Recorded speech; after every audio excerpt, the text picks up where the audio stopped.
Danny sedang mencium istrinya. Lalu sekelompok preman diam-diam mengambil foto mereka. Ia meminta mereka untuk menghapusnya. Tapi justru foto itu diposting ke internet. Istrinya ingin Danny memberi mereka pelajaran. Namun, Danny dikenal di kota sebagai orang yang lemah.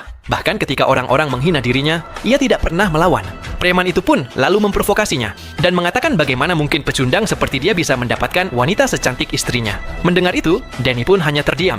Di dalam mobil, istrinya hanya bisa istighfar melihat Danny. Tetapi istrinya tidak tahu bahwa Danny memiliki masa lalu yang kelam dan berbahaya. Keesokan harinya, Danny membawa putranya yang masih kecil ke supermarket. Saat membuka pintu kulkas, seorang pembunuh bayaran diam-diam mengincarnya. Lalu, dengan gerakan lincah dan cepat, Danny berhasil menghindari setiap serangan. Si pembunuh sama sekali tidak bisa menyentuhnya. Danny bahkan sempat mengambil sebungkus popok dari lantai dan keluar dari toko, membuat semua orang yang melihatnya terkejut. Menyadari rahasianya terbongkar, Danny langsung melaju pulang dengan kecepatan tinggi. Namun setibanya di rumah, ia berlagak seolah tidak terjadi apa-apa. Para tetangga hanya terdiam kaku, terpana dengan apa yang baru saja mereka lihat.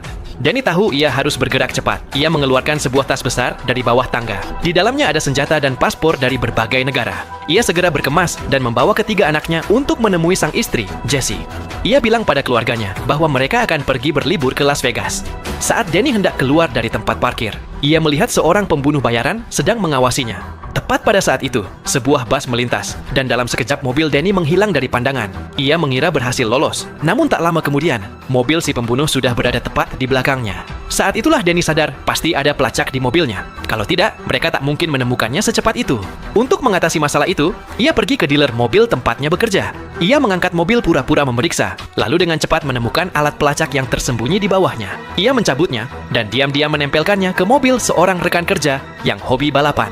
Begitu para pembunuh mengikuti mobil yang salah, Danny membawa keluarganya menuju Las Vegas. Tapi di perjalanan, ia menemukan masalah baru. Istri dan anak-anaknya mengunggah aktivitas liburan mereka di media sosial. Danny mencari alasan untuk mengumpulkan semua ponsel mereka. Lalu, tanpa peringatan, ia membuang semuanya ke sungai. Keluarganya terkejut. Danny hanya tersenyum dan berkata, "Liburan tanpa ponsel akan membuat kita lebih dekat." Sementara itu, di rumah Danny, Mike pemimpin para pembunuh tiba. Saat melihat foto keluarga bahagia Danny yang berjumlah 5 orang, ia marah besar. Ia segera memerintahkan semua anak buahnya dan para peretasnya untuk menemukan Danny dengan cara apapun. Nah, cuplikan adegan film ini bisa kalian saksikan dengan judul The Family Plan 2023.